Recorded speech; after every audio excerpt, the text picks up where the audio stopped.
Jesu. Amen. Amen. Ndinoda kukwasa pese mzita wa Jesu. Amen. Yesu. Amen. Amen. Mparo wangu maneno wano kuwa upana. Ukuya kwangu kubalapa. Sati nda famba wakanyanya. Ika ngateti kakulu. Kaile mwekeze wamari. Imani kulise utata no mama. Hallelujah. Yes.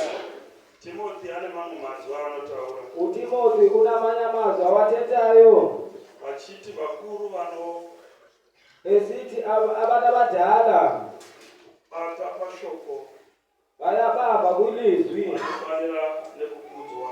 ababamba kulizwi kufuna kulibanikeze indawo zabo. Anobva ati kwete kamwe. Doti kaiwani. Vagaiti vafarire zita raJesu. Haleluya. Vari muno imboita amen. Tinoda kuremekedza mweya mutsvene pakati pedu. Kuona kulizoona umoya. Aisa vadiye hazvaigoneka. Eba haunguwo moya ungati besingezo asingeko apa. Zvatinoita nezvekuitika pano Into siyenzayo apa asenzi nengqondo zethu. asi pana ari kuzvi-influence. Ukhona ozenzayo. Ngatimufarire zita raJesu. Haleluya. Chingava chinhu chisina kuzonaka Ingabe into engeyo inhle.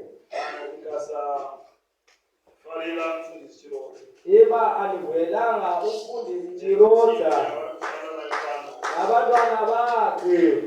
Ngatifarire mufundisi. Bani sibajabule kakhulu. Ngakuitire zvakanaka Akoma akuzembere. kakhulu into enhle. Ndichatenda kuti ndichamira pano kwenguva pfupi. Ndizakulela ukuthi ngizama apha ngeceleni uncinci. Ishe vachitiitira zvakanaka. Kuti basenzele into enhle. Ndaona tanzi arise and shine. Ndibone kuthiwa arise and shine. Ishe pane zvavanoda Uye sikhona kutaura. kuyithethayo phakathi kwethu. Ndichitenda kuti musangano uno Ngiyabonga ukuthi le ndawo sikuyo musangano wemoto. yinto yomlilo. Hatichapedza pana Iba siqedelana. kana uri pano Joshua. Iba ulapha ngonyaniso. Uchange usisiri zvauri ezvino. Uzawutshintsha. Haleluya. Yes. Mwari ngavazotibatsira. Uthixo makasincede. Ndinoda kumhanya zvikuru kubhuku yaExodus Ndikubaleka chapter kakhulu 3. kwincwadi kaExodus chapter 3. Ndinoda kuti ibatwe kubva pavhesi number 1 kusvika Ndifuna pa ibanjwe kwinumber 1 to 3 only. ndichakumbira muverengi averenge chaizvo Ndakufuna kumhanya ofunda afunde ebaleka. achibva atotora zororo. Ayohlala phansi. Mashoko akumbirwa Exodus chapter 3. Mazwi makuru Moses unotumwa kundosunungura vaIsraeri. Yes. Wani mukati yoti, zvino Moses wakanga achibvunza baba yaJethro, mukarabwa wake, muprista waMidhiani. Akaisa baba imberi murenje, akasvika kugomo raMwari rinonzi Heropi, Tures. Ipapo mutumwa waJehovha akazviratidza kwaari mumurazo womoto pakati pegwenzi. Akatarira, akaona gwenzi richipfuta nomoto. Zokorora ipapo. Ndoita dzokororo pa2 vhesi. Ipapo mutumwa waJehovha akazviratidza kwaari mumurazo womoto pakati pegwenzi. Akatarira, akaona gwenzi richipfuta nomoto asi rakanga risingatsvi. Ndakaomberera tigara pasi.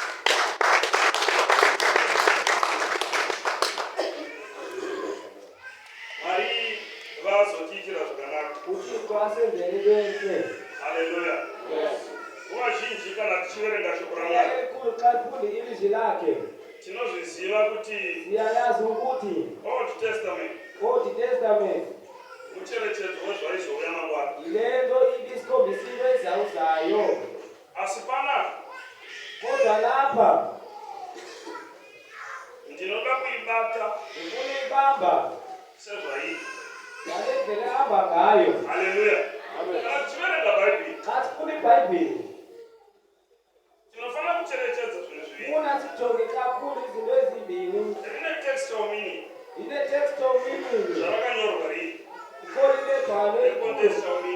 kukolesa umini. Chakatakurwa nezvakaiwa. Into itolei Bible. Panapa. Apa. Ndoda kuibata sezvairi. Kune bamba ngehlowe yabanga. Haleluya. Panzi neshoko raMwari. Ilizwe lithi Moses wakati achifudza makwai. Moses wati ate zvara vake Jetro. Moses wati hamba nebusha. Zvanzi wakatungamirira akabuda nawo kunze. Wakokela waba nawo ngaphandle. Ndiwo makwai achitevera. Iwona ebemlandela. Asvika kugomo raMwari. Wafika kule ndaba kaYesu. Asvika pagomo raMwari. Kayafike kule ndaba kaYesu. Ndo pakabva patanga kuita chishamiso. Wabona umangaliso. Moses achifamba. Moses hamba. Ndo kuchibva aona. Wabona. Bhaibheri rati mutuma waMwari. IBhayibheli ithi ubone isithunywa sakaYesu. Wakaburuka. Wati wayehla. Ari mumucherechedzo wemurazu wemwari. Yena phakathi kwesihlahla. Gwedzi ndo kuchibva ratanga Esi sihlahla saqalisa uphela. asi vhesi yati ranga risingatsvi. Kodwa lesi sihlahla sibe Ichi singatshi. ndo chaita kuti Moses manje Lento yenze ukuthi uMoses achida kutsvaka kunzwisisa afuna uyazi ukuthi lento kuti kwandabva kwesango ndaona makwenzi. utheni bethuka Panapa paita kwesihlahla. negwenzi rakasiyana. Kodwa kubekho nesihlahla esiwushayisela. Charisiyanisa namamwe makwenzi. Into ehlukaniseyo. Ndechekuti mamwe anga achingoriwo zvawo makwenzi. Amanye zibe sihlahla nje. Iri rasiyana because raita moto. Leli libe lidleva. Kwete kuita moto chete. Loti umlilo qha. But harisi kutsva nemoto wacho. Kodwa alithi. Haleluya. Pamene kana ndiri kudzivika pana. Yazi bati yavhakala na. Chechi ngaitame. Chaita kuti gwenzi rishamise. Into ezoba ihlahla simangalise. Ndechekuti rashanirwa nezvesupernatural. Into yekuthi ifikele ngumoya Kuti kuphela. rasvikochinjiswa. Yatshintshisa esi sihlahla. Gwenzi iri harina chemweya chariyo. Esi sihlahla nayo into enayo. Harisi gwenzi rinoziva zvomwe. Asihlahla esiyazi into yonke. But rine chemweya chauri. Ikhona into yomoya enze kuyo. Kuti pachasvika mugwenzi. Yangena kwisihlahla. Zvazoita kuti gwenzi rivarasiyana. Isihlahla esi sihluke nezinye. Nemamwe makwenzi ese azoonekwa. Ezinye isihlahla azibonileyo. Zvikaita kuti Moses achimuziva zvakakwana. Ukuthi uMoses Kuti zvakakwaita kuvaisa vasati. wayekabagusha. Tokotarisa zvegwenzi rikuru. Isihlahla But risiri kutsva. athi alithi. Iye paari kuswedera. Yena xa esiya kuyo. Ramba uchiverenga nyaya. Xa kufundwa into. Uchinzwa kuti Mwari vakaona kuti waakuswedera. uThixo wabona ukuthi Kuti uyaswedera. papachiita voice. Kwabakho lelizwi Rakataura mugwenzi. lathetha kwesihlahla. Haleluya. Church ngati amen. Ndati pano tiri pasanda. Sithe apha sisemhlanganweni. Wandiri kutenda kuti ndewe moto. Uyabona lokuthi ngowamlilo. But chapedza basa rine. Bathi basigqibele umsebenzi. Pana rimwe gwenzi riri pana. Ikhona sihlahla silapha. Ndere nyama zvaro harina chemwe. Bathi ngowenyama qaka namoya. But pachapedza basa rine. Kodwa xa sesiqedile. Kune moto uchafanira kusoma. Khona umlilo ozawungena kuwe. Ukogara mukati merimwe gwenzi riri pana. Uzawuhlala komuntu. Magumo aro akasiyana nevamwe. Ekugqibeleni kwalo. Ndanzwa kuti tine vafamba nzendo pano. Imbekuti abakhona basuke Vamwe vanobva kuZimbabwe Abanye shai. basuke eZimbabwe. Asi rakandikuudze hana. Kodwa imani ucelele. Hakuna kufambira mahara. Awuhambelanga amahala. Gwenzi riri pana. Khona isihlahla silapha. Chamweya vatiri kuzoburuka. Khona into ezawuhlayo. Mapikiro arapoita. Indlela ingene ngayo. Asiri wamabuliro alichaita. Awuzophuma ngale ndlela ungene ngayo. Haleluya. Arudi Bible yami. Chibodza ari padhuze nekuti moto. Wena usezwa ukuthi umlilo. Moto. Umlilo. Muchakadzikama zvenyu. Isahleli. Kana moto wacho wanyatsoburuka. Xa umlilo uhlile. Handina pandakamboona pane munhu akabata moto akaramba akadzikama. Kama ndibona umntu obambe umlilo. Zvakadaro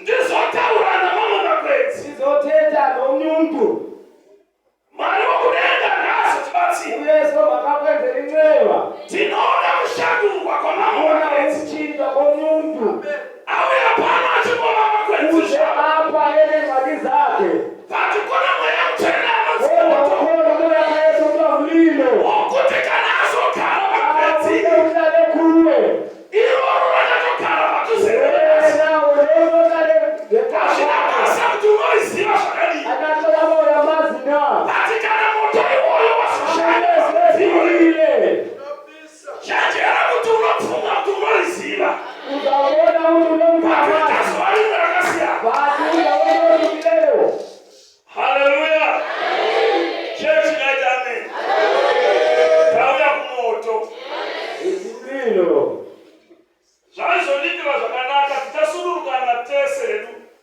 izadede kakhe nokuti kana hiti yacho yati wandei kamlilo uchisa kakhulu zvinozoita kuti tisudurukane izavenza onyumba abe endaweni yakhe rugare chechi mozisi waona makwenzi umozisi ubone isihlahla kubva maabuda mudanga rezvipfuwo ukusuka kule ndawo asuka kuyo asangana namakwenzi wadibana nezihlahla ezininzi kusvika azosvika pagomorana wathi ukufika afike asasangana nerimwe kwenzi wadibana nesinye isihlahla ranga riine chomeya mukati libe nomoya iroro kwenzi iroro imwe esihlahla rabva raita kamwe kamuitiro lezenye into ezileyo kekuti riri kupfuta libe liphepha asi harisi kutsva kodwa alichi haleluya ngatichiisapotaina Matthew chapter 3 masisapote ndendaba kana ngabe tine anogona kuverenga nokukasi ikakhona unokwazi ukufunda ebaleka 3:11 dzamatiyo makaye kuleveli Mateo topinda muvhangeri haleluya 3:11 dzaMatthew 3:11 Mateo 3:11 zamateo yes asuma kuna ari pano zvikati kudii Yohani Mubhabhatidzi Johani mubhabhatidzi Johani Mubhabhatidzi yes ini ndinomubhabhatidza ine mvura anobva ati ini Johani ndinokubhabhatidza ine Johani ndisakubhabhatiza namanzi kuti mutendeuke ukuthi mphenduke kuna ari kumashure kwangu ukhona semva kwakho pana ari kumhoromwa ari kumashure kwangu ukhona semva iye kwakho yakaita sei unesimba kupfuura ini iye ane simba kupfuura ini wena unamandla ukugqitha mna uye wandisakafanira kutakura shangu dzake iye yandina kufanira kutakura shangu dzake wonke akufanelanga uba ndithwale izihlangu zakhe iye uchakubhabhatidza nomweya mutsvene nomwoyo achauya manje ozokubhabhatidzayo uzazokubhabhatiza ari kukubhabhatidzayo ayezokubhabhatiza ari kukubhabhatidzayo nomweya mutsvene kubhabhatiza nomoya ongcwele nemoto nomlilo haleluya zvoreva kuti vachange vachizobhabhatidzwa pano onoitela kuti umntu uzobhabhatizwa havasi kuzobhabhatidzwa namweya mutsvene ubhabhatizwa nomlilo kuti pha uchange uine moto mukati uzaba unomlilo ngaphakathi saka basa redu ranhasi umsebenzi wethu wanamhlanje richange richishanda nemoto uzaba usebenza nomlilo haleluya chechi ngaiti amen vari pano itai amen mwari ngaazotibatsira uthixo makasincede nekuti kana kutaura nedzimwe hama xa bakufuna uthetha nomnye umntu chakaipira moto le nto ingxaki nomlilo kunenge ukatsvaka chitunha chamhuka noma ukhangele kana izitu huku chayakada mumusoro noma inkukhu ukaikanda mumoto awuyijule emlilweni inotoita esheni yakafambira awuxuma ngoba emlilweni saka moto kana udziva wasvika pamwe xa umlilo ufika emntwini asi kuzoramba akadzigama awusoze uhleli saka unje pane vachaukausvira pano khona ozawuyakulela la havasi kuzoramba vakadzigama awusoze uhleli unje uye havasi kuzoramba vakadaro awusoze uhleli unje moto idzikayo yokushandura zvinhu umlilo uzawutshintsha izinto kana uchinge wasvika xa ufikile zvinhu zvinochinja into izawutshintsha moto umlilo haleluya mwari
Haleluya. Church ndajame.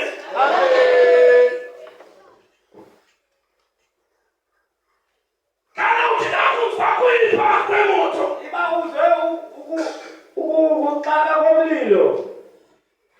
Kumba kwenu tinombota katandara. Yesu wetu kasi keli. Inina ukatwa mnara. Mna nombazo wamna abantwana bam. Lana mangu wanetsika ya kuna mapoponi. Abantwana bam bayathanda ipopcorn. Akutokala alimo. Uzawuhlala ekhona. Charo itamati mapoponi. Into yenza ipopcorn. Unatoro waisa tu mpani. Uzawafaka epanini. Waisa tu mafuta imo. Ufake cooking oil. Waisa pani yako pa moto. Ufake pale mlilweni. Haleluya. Ukamwaisa mpani basi na moto. Ufake pale kungera. Hapana shawaita. Akono yenzi leo. Kuti ukwale kushika kwenye na popcorn. Iba ufulu kuya. Panofana kwa ni moto. Kulela peko mlilo. Sino. Unaisa mafuta mpani. Ukafaka mafuta ipani. Ukatika pastofu. Ufake moto mlilweni. Stofu yopisa mafuta. Stove esisichiza amafuta. Utola mapopcorn akodira. Uthatha amapopcorn ugalele. Haleluya. Mapopcorn bari kutwa hits. Popcorn kasizwa ukuthi. Iwatekala wasila. Wena uhlala uyazi. Kuti yatu hapana hapa kuti ndikunde. Ibele lapha ukuthi nikwazi. Pani nofana kuti yakafarwa. Khona ukubhaliwa. Nokuti moto autsikamilike. Umlilo awusoze uhlale. Uyatamba uchapopa.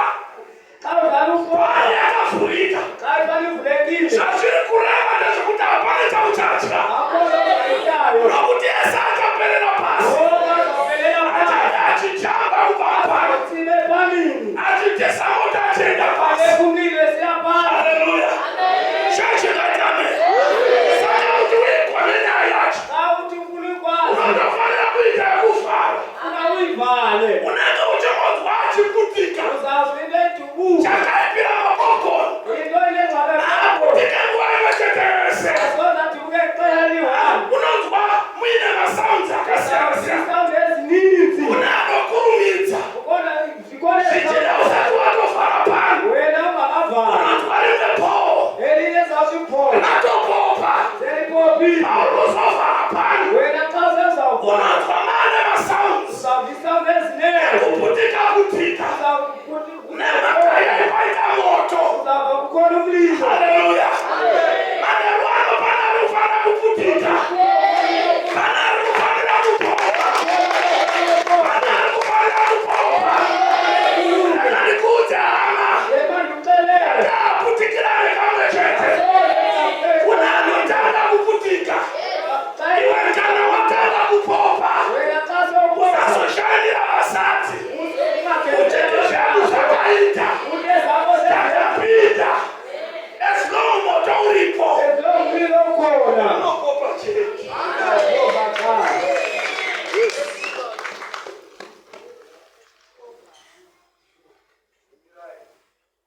Rinopopa chete. Ngoba. Haleluya. Chachi kaitame. Patiri kurarama ama. Ngexesha phila kulo. Tine vakapopa kare. Kukhona abantu Uwakuti kana tivatarisa. asibajongileyo. Nikuona vakatisiya kare. Bona sebeshiyile kudala. Kanikuze shamari. Bandixelele Kati mdala. kwanuwane eslow moto uripo. Sibakhona umlilo. Uva yako yekupopa Ixesha yokana. lakho lizawufika. Eslow moto uripo. Ukhona xa Uva umlilo. yako yekupopa Ixesha yokana. lakho likhona. Haleluya. Amen. Vanofunga kuti hazvapera. Ukhona umntu ocinga uba iphelile. Chimwe chine chabuda mpano. Akhona ezawuphuma epanini. Pavari kutoivhura nonzwa rumwe poo. Xa uzevula uzabona elinye thima.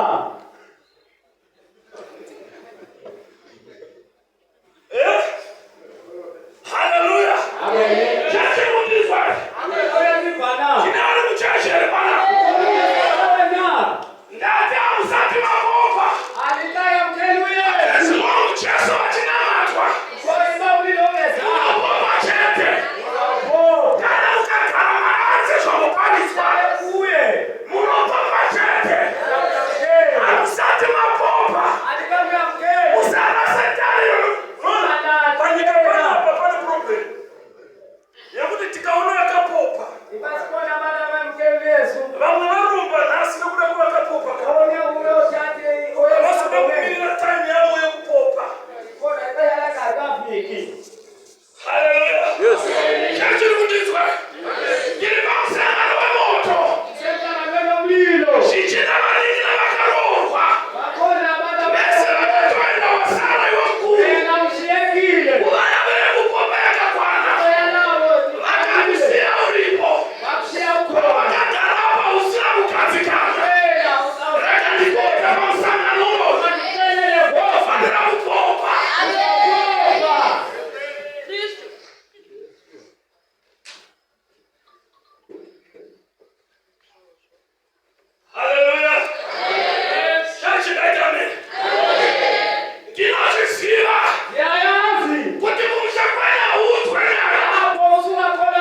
pamusoro pemvura. Moya kaese wetala pesko kwama. Asi panyika paine rima guru. Wota apa pekumnyama.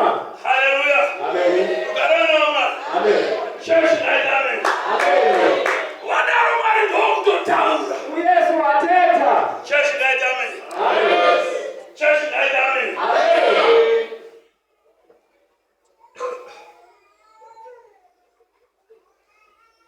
Rekani kuze yama. Imani mtelele mfano wami. Kana tine rima wali muno. Ye baba kona baba nesi mnyama. Chakino siva kana familia maiti. Yesu otamushinyewe. Rima washaikwi. Abana wenzi zindezi mtaka basozo baba Wali mtelele. maache tisi akari muno. Kona mlole zindo zake hapa. Iko shino nishino pari. Kulichuma elaho. Sakare katikare tawasirisa. Imani mtelele. Kuti ile mutari kalima kadiki. Kuinani nesi mwingi. Kuna sirima siwone. Koni noe gulu. Rakambege liri kwa mansoro pesa. Eba ikoyo. Liri kwa kudaru mwewa wali waifamba. Umoya kaesewe hapa. Hauna kutanziswa nerima. Awotutela hapa. Saka shatiri kwa pana. Woku silapa. Nerima tinovada. Siyalifuna Shatino manjani. vadirachi. Ilo sitandelayo. Kuti na iwo vapopeo. Nina nipoke. Hatina chechi ya mwana. Asina yotola na Iyo mayesi. tanziswa kufamba nerima. Soze wa yesu. Chechi ya mwana lirima liriko. Soze yesu mwoke. Iyo ilo tofamba wena. Sawaba. Haleluya. Nakamoshita pana lima ya sanga. Afrika weni ndawo. Pali paungane usiku seshe. Kukosi abana wa muteleo. Zikati kati ibeiti kaini. Watu wa makuleni sakuli. Sasa kwa wakomana. Skanda. Asisiki kana. Uka jekita ikori koyo. Ora asisiki. Sasa pesa ibubreba. Utakumani pande. Toto mbonore uru. Muna kita mbulule. Kusilawa mali arugura shukura. Umoya kati kota. Nekuti kule Ukome utaka. mune mwongeri muno. Ukona nezebe zilapa. Haleluya. Chachi kaitame. Masatani saripo. Usata viti ziko. Chachi ya marino fama. Ako ilaripo. Chachi ya marino fama. Haleluya. Tina chachi nomiswa. Nebe machusu. Tina chachi nomisa machusu. Kutinzwa. Kutinzwa. Hamuna kutinzwa. Ndati atina chachi. Inomiswa nemwonke. Atina chachi inotiana mfanga. Lokuti maita mena small house. Atikune chachi. Inomisa mena small house. Tina chachi. Inomisa mwonke. Chachi ya moto imiswa nerima. Chachi ya moto inomisa rima.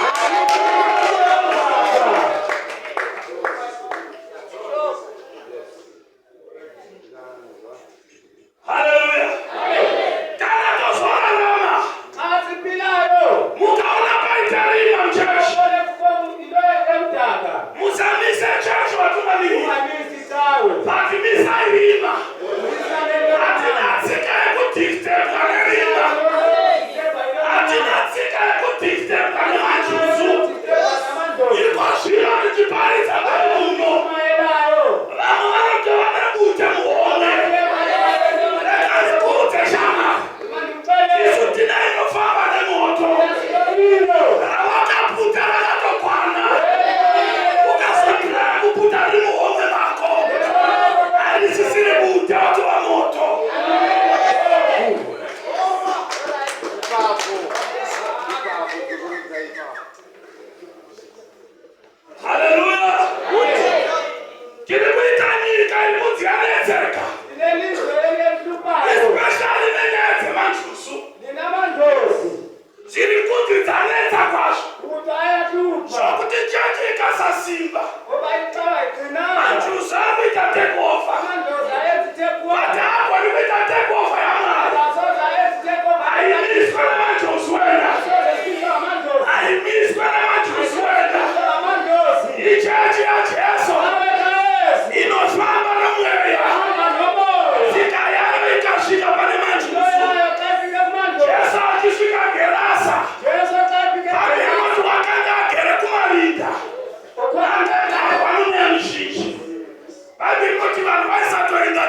utendiwe sala zabo sala.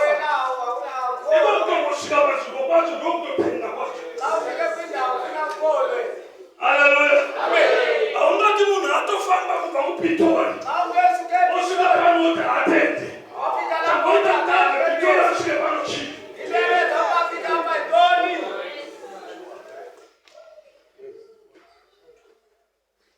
Haleluya. Amen. Chachi ya moto ngaisimuke. Imamuke ukandama kwa Mungu ashoma. Pale dzimwe nyaya dzinogadzika mno. Kana moto ukadaiswa zvakanaka. Pane varwere vanotopona mno. Kana moto ukadaiswa mushe. Kuna maronda anotorangarirwa mno. Kana moto ukadaro zvakanaka. Kuna vasingabereki vanotobereka. Kana moto wadaiswa mushe. Pana kuzopopa.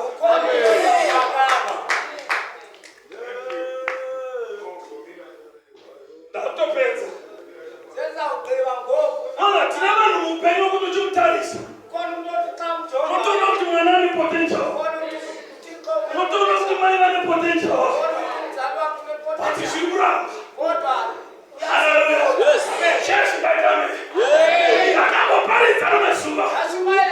Tikati kana ari mukadzi akasikwa naMwari achibviswa pazasi. Anotoda Adamu wacho. Hamuna kundinzwa.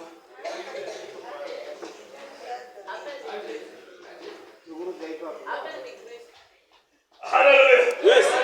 Vana mai vose vamunoona. Hatina namai mumwe chete. Ari right mubrand dzake. Angati handini wokuremekedzwa. Ndiitawo mukadzi wababa-ningi. Mukadzi wese ari pano. Iyo kutowanikwa anoida. Kutoona vahazvo nokuda kwezviri kuseri. But kuwanikwa vanotoda. Tina vatiri kutoti vakapusa. Vaita vana vamarudzi mashanu. Aisiya kupusa wena. Vaitozviita vachisvingirira. Vachiti pamwe this time zvinoita. Vati kune takavanzika tiriko. Chiri kuda mweya mutsvene moto. Kuti vatinopedza.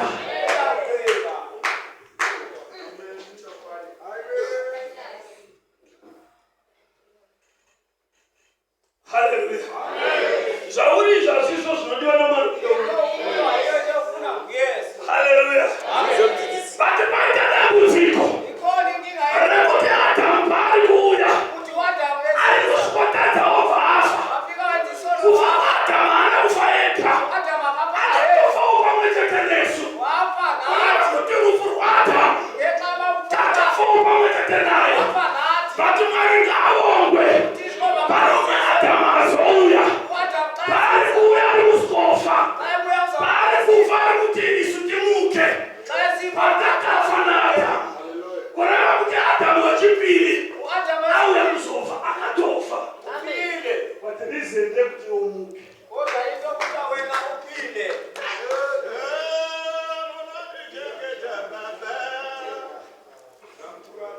Toda kunamata.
singayi. Asiphakame sonke.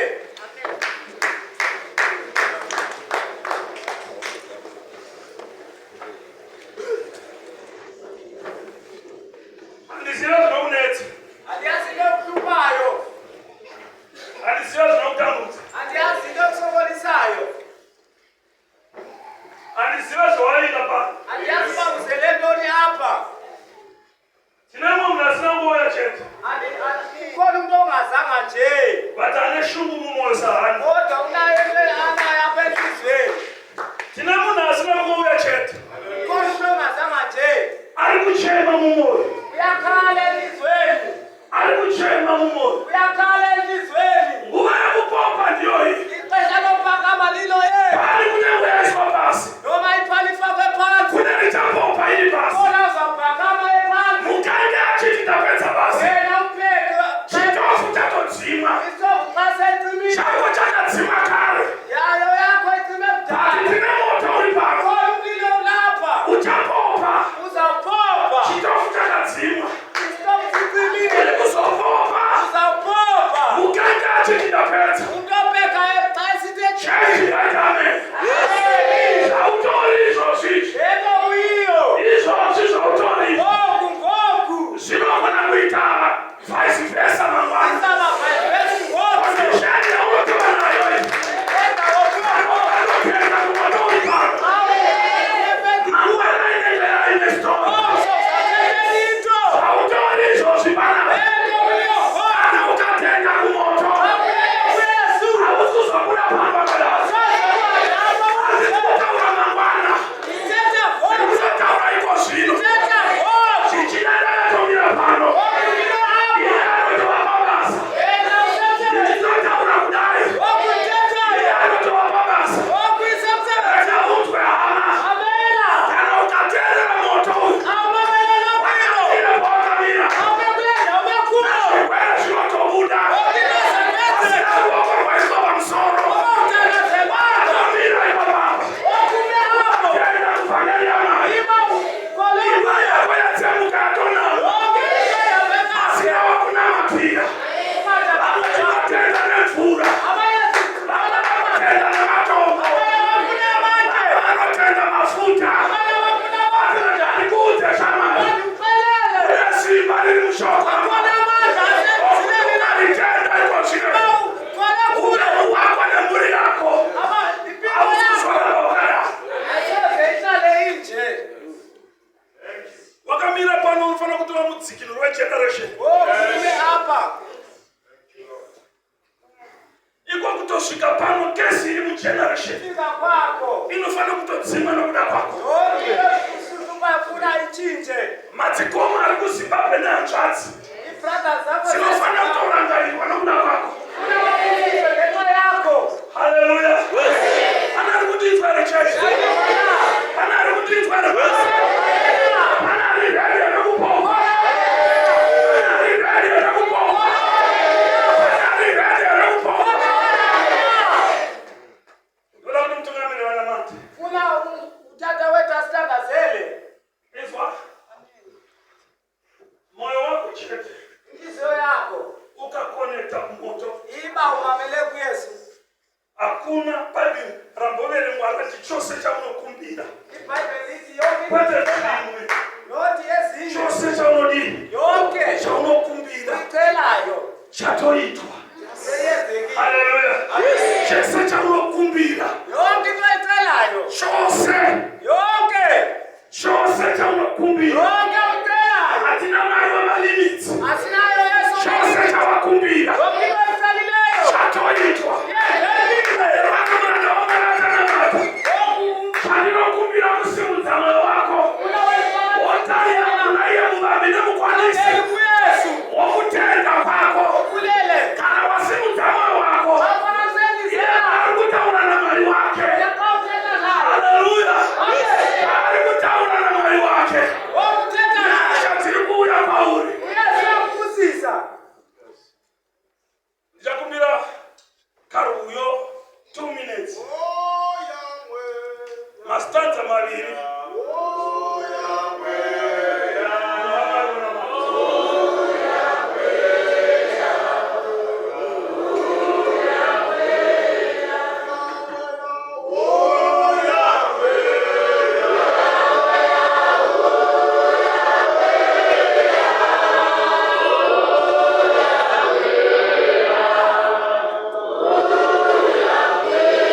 33. Jeremiah chapter 33. Naizai kwandiri Izani 10. ndichakupindurai. Izanipendula. Ndichakuratidzai zvimwe Ndakabonisindo.